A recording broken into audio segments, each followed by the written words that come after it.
Oprah Winfrey had an interview with Prince Harry and Meghan Markle. A lot of people are talking about it. And there was something that was said by Harry that is worth exploring in a little more detail.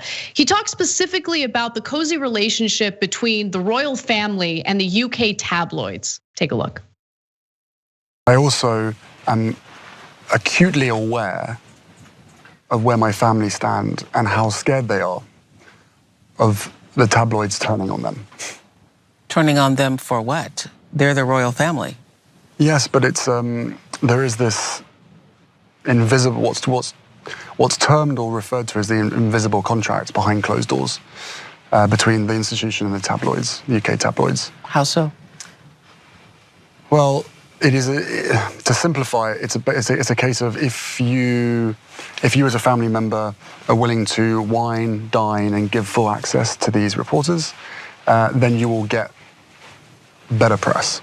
What do you care about better press if you're royal? I think everyone needs to have some compassion for them in that situation, right? There is a level of control by fear that has existed for generations. I mean, But who's after controlling generation. whom? It's the institution. From our point of view, just the public, but the institution survives based on that perception. So you're saying there's this relationship that Meghan was speaking of. It's like symbiotic. One lives or thrives because the other exists. That's what you're saying. That's the idea. I thought that was an interesting take, especially from Prince Harry, since he knows by experience as being part of the royal family, what it's like to deal with the UK press, but more importantly, to see how that symbiotic relationship really developed and continues to thrive in the UK. And also, let's keep it real. One of the reasons why that stood out to me is because it's so similar to what we talk about here in the context of the United States. I mean, I immediately think about the White House Correspondents' Dinner. What's the point of the White House Correspondents' Dinner? It's a fancy, glamorous event meant to keep access to the White House as long as you play by the rules, as long as you play ball, and as long as you, as a part of the media, serve as a personal PR arm for people in positions of power. And that goes against everything that journalism is supposed to stand for. But Cenk, I'm just gonna let you go off because I know that this is your wheelhouse and you love going off on this, so proceed. Yeah, well, there's two parts of it. The part that Anna just talked about, which is so common that everyone in the press kind of assumes it, although they deny it feverishly if ever asked publicly. Access, what name so? Us trading favors for access? We would never. Don't be absurd. Almost everyone in the mainstream press does it, and so this is the oldest trick in the book. When you are a politician, let's say you're in the White House and you're a staffer, but a high level one for Trump, and you want to get positive coverage, you leak to the press, and then the press frames it as you're right and everybody else is wrong. It has happened in the Trump administration, Obama administration. It will happen in the Biden. It's politics 101, and unfortunately, media 101. Now, if you're the media and you actually cared about truth and honesty, you wouldn't do that. You would tell people who was actually at fault, and you wouldn't favor the person who gave you the leak. But that is not how they operate.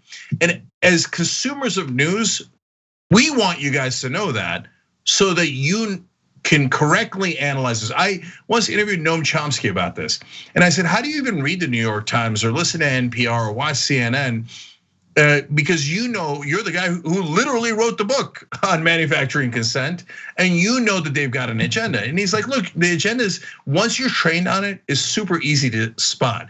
When you see someone getting weirdly positive coverage in a story, that's probably the leaker. Okay, so and so but they never share the secret with you guys. That's why this is not about the royal family. This is a really interesting story about how media interacts with power. Yeah. And then the second part of it is Can you hold that thought, Cenk? Yeah. Just because you said something about Chomsky, and I want to buttress your point. Chomsky's absolutely right. So Manufacturing Consent is the book that I assigned my students last semester. And once you understand the ins and outs of how the media works and how it maintains access to power, you do read articles differently, right? And I think this is part of the media literacy that's kind of missing from our educational curriculum. Like, for instance, when I'm reading a Washington Post piece and they reference a nonpartisan think tank's analysis on something, well, I know that think tanks are never nonpartisan. So immediately I'll go to the website for this think tank, I'll look at the board, and it's full of former bankers, former lobbyists, people who certainly do have a bias. It might not be a Democrat or Republican bias, but it's certainly a pro-corporate bias, which is worth noting in an article that you're writing about the upcoming stimulus bill. You see what I'm saying? So you just have a better sense of how things are kind of framed in a certain way that gives one party the benefit of the doubt as opposed to the other party. And you also know that some of the sources that are used as credible sources do in fact have some serious problems and biases that should be disclosed in the piece, but usually aren't. Yeah, let me keep it real too on how this affects so much of the media. It's not just mainstream media. Look, there's a guy pretending to be progressive who's constantly complimenting the people that come on his show, politicians that come on his show, and then is not sophisticated, and so will scream into the camera that this politician like Bernie Sanders or whoever else didn't come on my show. He didn't come on my show, so I'm gonna tell you he's a bad guy. You're so stupid, you just admitted access journalism on your air. So it affects a lot of people, right? We know about it, so we guard against it to 100% here, to the best of our efforts. I remember when someone in Harry Reid's office told us we were banned and that Harry Reid would never talk to us again because of our criticism of him. And that was one of my proudest moments. What do I care if Harry Reid comes on the show or not? Who cares? Oh, access to power. I keep it. I don't need it. I just need you guys, and we need to give you the news, the actual news. Now, the second part of it, guys, when you see the leaks, it comes with filled with an agenda. In this case, all the leaks were against Prince Harry and Meghan Markle. What does that tell you? That tells you that someone in the royal family, someone very powerful, or maybe several people that are powerful, are trying to undermine him. The media made a Faustian bargain in the UK that Prince Harry is revealing there. They're saying basically, we don't care what's true. We view certain people in the royal family to be more powerful, so we will now do their bidding by leaking things true or false about that couple to try to bury them. This is so interesting because we just talked about this in the Friday post game last Friday with David Schuster, who like me used to be a host on MSNBC.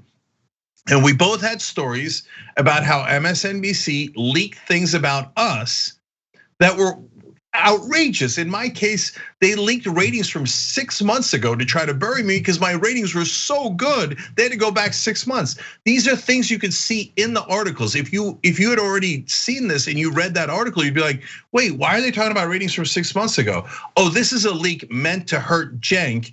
And the reporter knows that because you're referencing really old ratings, but you do that in order to get more leaks and more access. In that case, to MSNBC. Schuster had his own story. By the way, you can check out that whole post game if you're a member at tyt.com/join. But you see, our responsibility is to you guys, and not any of that. But when you see those leaks, be wary of both the powerful person leaking it and the reporter and the institution that is taking part in that, honestly, corruption. Thanks for watching The Young Turks, we really appreciate it. Another way to show support is through YouTube memberships. You'll get to interact with us more. There's live chat emojis, badges. You've got emojis of me, Anna, John, JR. So those are super fun. But you also get playback of our exclusive member-only shows and specials right after they air. So all of that, all you gotta do is click that join button right underneath the video. Thank you.